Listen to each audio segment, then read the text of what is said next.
The Healthy Food Initiative is a cooperative effort between Moses and the United Commercial Food Workers Union to try to make sure that the people of Detroit and many other cities, but specifically Moses is working in Detroit, to make sure the people of Detroit have access to grocery stores that serve quality food, as well as making sure that the people have access to fresh fruits and vegetables.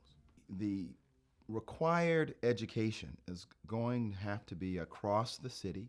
It's going to be across the state. It's going to be across the nation. We're not the only community wrestling with these issues, and we're not the only community trying to take on obesity, child onset diabetes. We are doing it in our church, but not just in our church. It would be selfish if I knew that there was a poison in our community and I was only concerned about my own congregation and didn't try to share that message with other congregations, other pastors, other communities. So this is a rather large issue. We are doing it in our own community, but we're trying to do the best we can as a community organization to spread the word that this is something that is happening to all of our communities and all of our children. The responsibility of a pastor, any pastor, is to try to see what is best for his congregation and lead his congregation to that place. That's the meaning in the 23rd Psalm when David talks about leading me through green pastures. The shepherd's responsibility is to see and to do what is best for the congregation. And I know that my congregation is more used to greens with ham hocks than they are with smoked turkey wings, and I'm sure they're more used to fried chicken than they are baked chicken and all of that. And it's going to take some time to help people understand how to make healthy choices.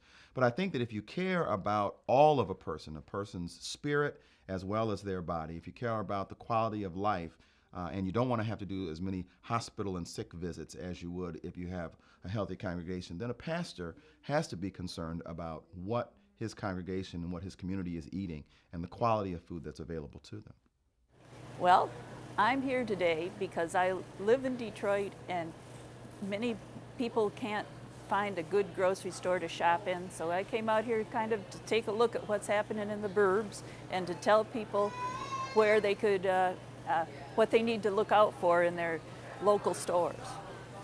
Access or the availability to just walk down a couple of blocks or walk to the corner store and get fresh food happens only in a very small group of geographic spots throughout the city. It is as if we were living in a desert with just a few oases there where you could get some water. Well, instead of water, we're talking about fresh food. And in Detroit, you can walk down the street to the gas station and get some ho-hos or some Hostess pies, and I'm not knocking them. I suppose one every once in a while is not a bad thing. But that's all that you have access to. When you have to walk 1 or 2 blocks to get high-calorie, high-fat food, but you'd have to drive to get to a grocery store that offered you fresh fruit, then you realize that you're living in a desert and the oasis is very far away. Many people in Detroit are buying their groceries from party stores and gas stations and even the dollar store. Detroiters should not be treated as second-class citizens when it comes to getting fresh product, good groceries, fresh meat. I think that the important distinction between access to food and access to healthy food is to understand that some food that might be readily available does more harm than good, that the calorie content of food, the fat content of food, and whether or not the food is fresh contributes to whether or not the food is healthy. So you can eat a lot of food and none of it be good for you. What we're trying to do is make sure that people have access to quality food, by which I mean low calorie, low fat foods, fresh foods. Those are the foods that carry the most nutrition in them. This campaign is designed to bring new grocery stores, full service grocery stores, good ones, to Detroit.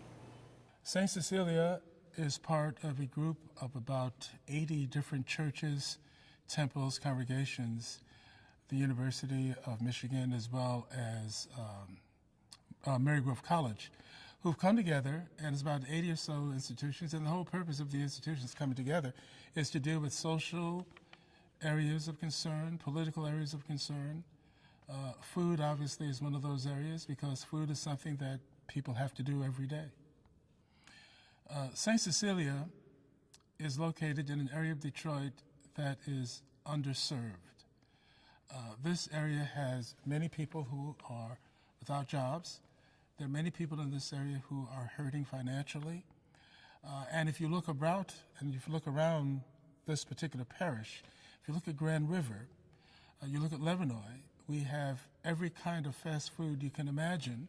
Many of our people are obese, many of our people have high blood pressure, diabetes, all those situations. But every person, regardless of where you go to church or if you don't go to church, every person needs to have food that is healthy. The purpose of Moses, our group, is to bring forth those issues that we think are germane to the largest amount of people, those issues that make sense to a large group of people. No matter where you live here in Michigan, one wants to live and to have healthy food. The problem has been that in the city of Detroit, people who live in the city have not had access to good food. And so this is an issue. It's an issue that people here at St. Cecilia and all the churches that are involved in us need to respond to. What we have right now is a number of grocery stores who are surviving because their consumers, their customers, don't know well enough how to distinguish what is good and what is poor about a particular grocery store. So what we're trying to do through the Healthy Food Initiative is educate people so that they can demand better quality meats, better quality vegetables, better quality fruit, better quality assortment of foods so that they can raise the level of competence in all grocery stores in the metropolitan area and therefore have better choices that they can make when it's time to go get groceries, time to get something to eat. The reason why I personally push for this to happen and this video to come about was because I worked in a city store for 17 years. I know that the people in Detroit will come and respond if it's a store with fresh product, good meat, and a good working environment. I believe as a Detroiter, we have a right to fresh, quality food, produce, and meat. I know it can be done, it's been done before, and we're determined to make sure it happens again. Urban grocery stores can be very successful when done in concert with the surrounding communities. Just look at the pictures of this Philadelphia inner city grocery store. Wonderful fresh food everywhere you look. This store in Philadelphia has been a huge hit with the community because of the healthy, nutritious food it provides. Because people don't have a choice, they end up buying the bad produce and bad meat.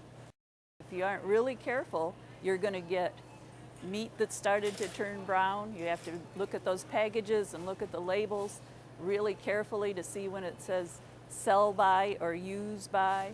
Package of fresh vegetables that may be all wrapped nice, look real pretty, but when you take it home and take the package off, the other side is often a mess. What you should look for when you're shopping for packaged foods is that they're stamped on them either a date that says use by and then a date after that, or a date that says sell by.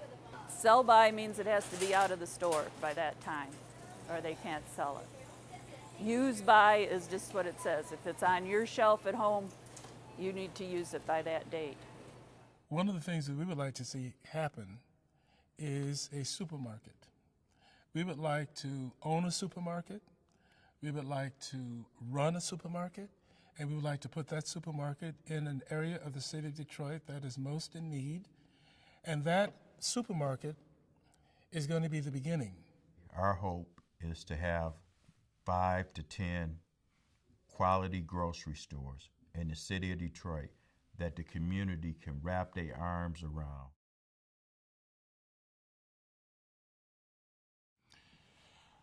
When I was in New York at All Saints Church, we had a checklist. And what we did is we had a number of people who went into different stores. And what we did, we collected all this information to point out which stores were actually helping the community in Harlem or which stores were not helping the community in Harlem. And it did bring about change. So what we're going to do here is likewise something similar to that. We're going to have a checklist. And in that checklist, we will go down and people will go into different stores and they'll be able then to mark what they see, and then we will use that checklist to determine where we are to go next. When we get the data back, there are a number of things we can do. I mean, I think the most drastic probably would be boycotting a place, but other than that, we want to work with the existing supermarkets that are doing a good job. And, we want to encourage them to continue to do a good job. So again, we're not trying to get into the supermarket business for our own sake or to make money, but what we're trying to do is improve the quality of food for everyone. We're passing out a checklist, and on the checklist, we're giving you certain things that you need to look for when you go in the grocery store. We're trying to make sure that the public is aware of some of the problems that we think exist in these stores. The first thing that I look for when I go in any location is if the store is clean. And I was appalled to see how dirty the floor was. We also looked in the produce department where they didn't have proper thermometers. One store we went to where there was a mouse trap right at the end of the aisle. The restrooms was just terrible. And the restrooms are that filthy. What kind of area do you think it is where your food is being prepared? If they don't have the ability to clean what you can see, can you just imagine how bad it is where the areas where you can't see? So I think that's a reflection on their stores. We have Moses, which is over 80 churches. We have the United Food and Commercial Workers with all our members. We have politicians that are interested in this issue because it's affecting the ability for Detroit to prosper and become a world-class city. We have all of these groups. We can take this information to these store owners and demand that they do better. If we all get together and work hard and bring this information forward, we can get the fresh food we need in the city. We can impact and make a difference. We have all the groups here that we need to make a change in this community.